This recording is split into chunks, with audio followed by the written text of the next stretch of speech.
Welcome back to the Jonestead. I'm Mary. Today is Saturday, November 2nd, 2025.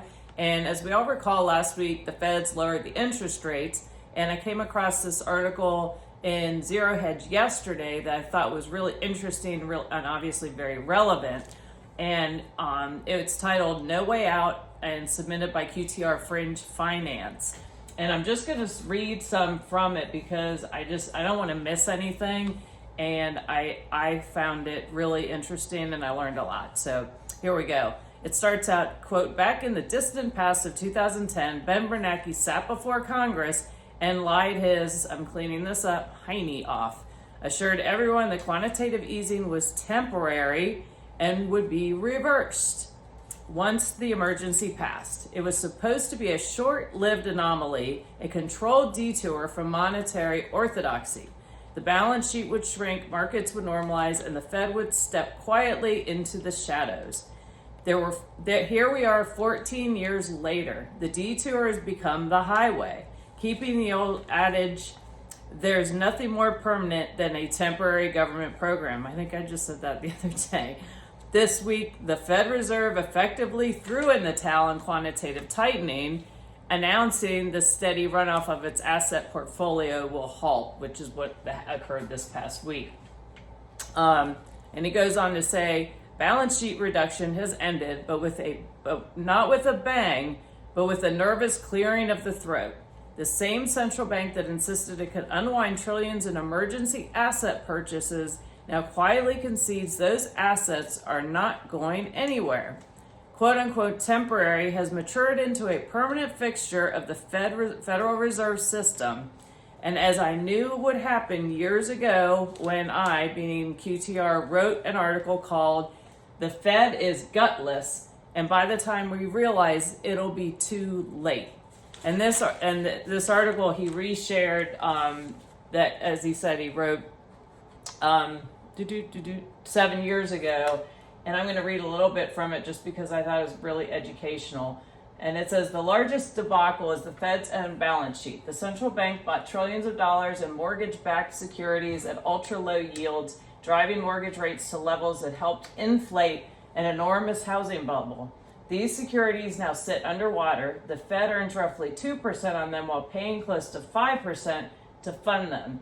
It is losing money every single day by holding assets it cannot afford to sell.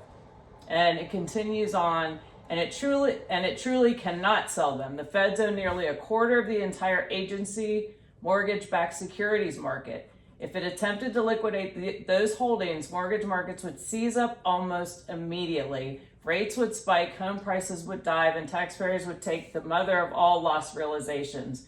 Hundreds of billions of dollars that the Fed has kept conveniently tucked under the unrealized label.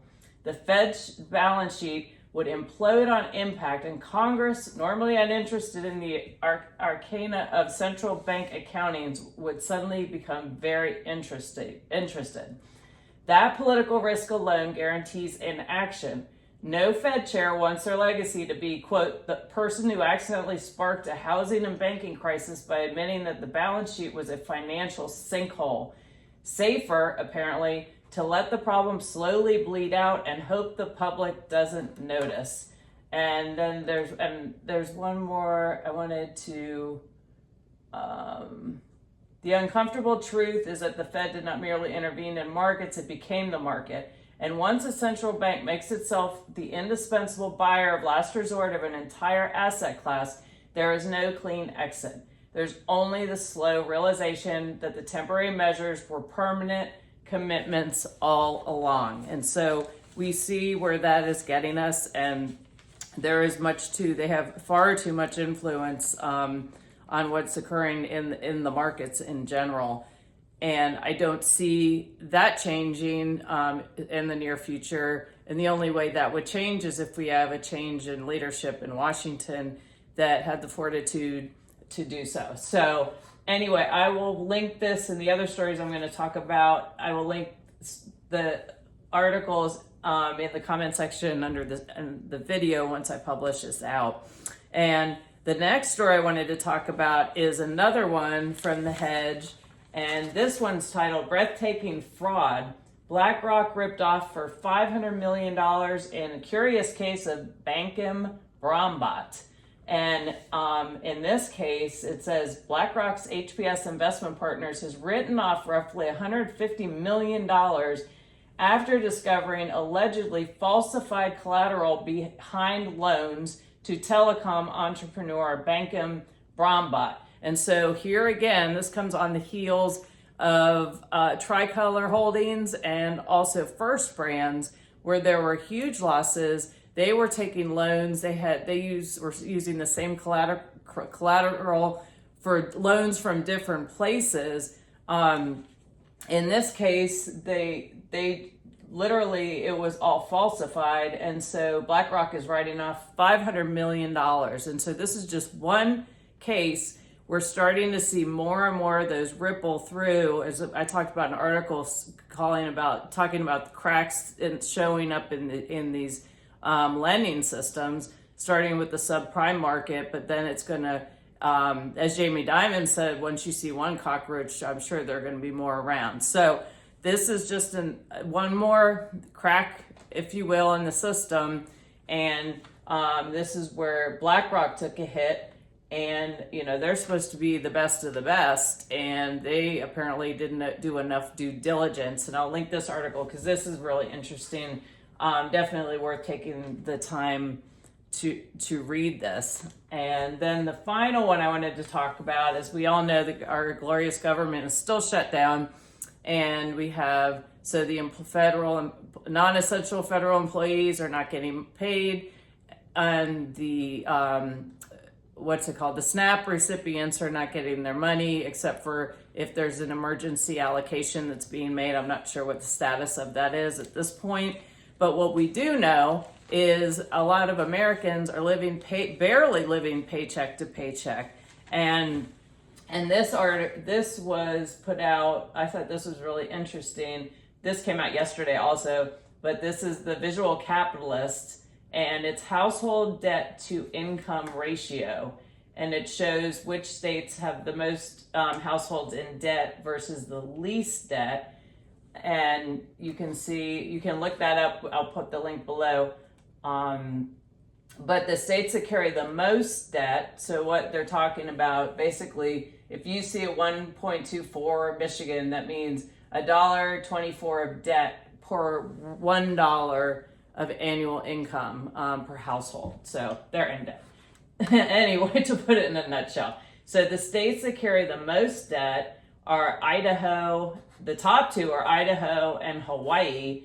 And then the states that carry the least debt, when we go down, we have Pennsylvania, Ohio, North Dakota, New York, Kansas, Illinois, and surprisingly, District of Columbia and Connecticut. But it was noted that those two, the District of Columbia and Connecticut, there's a lot of wealth in those areas. And so because of that, they're able to temper down the amount of debt load that they're carrying, household debt load that they're carrying. And just so you're aware, with this particular household debt to income ratio map, what they are counting are auto loans, mortgages, and credit cards. It does not include student loan debt, which is interesting because I'd be very interested to know how that would affect this. But if you take the time to go on here, it shows you. It says since 1999, household debt burdens have risen in 39 states, and the map has changed significantly. So it's worth taking the time. And of course, Kona has to come in and scratch while I'm coming to the end of this report. But anyway, I hope you found this helpful and interesting. I think what we all understand is we can control what the Fed is doing. We can do our best to elect representation that will represent the people and not the banks, but we are where we are today. And also, I think, what do you do about it? Well, I think focus on protecting your family, putting yourself in the best position that you can. We cannot control the value of the fiat currency, but what we can do is control not being in debt, which puts us at a greater risk. But also, if you want purchasing precious metals as an example, I'm not a financial advisor. This is just a suggestion that I've learned from other people far smarter than I am. And also make sure you do your prepping, have backups, so you're prepared if a price, all of a sudden you have inflation go wacky on whatever it is of the week, and you've stocked up, so you haven't. You can kind of ride that out. But make sure you're stocked up on your preps and any kind of pharmaceuticals.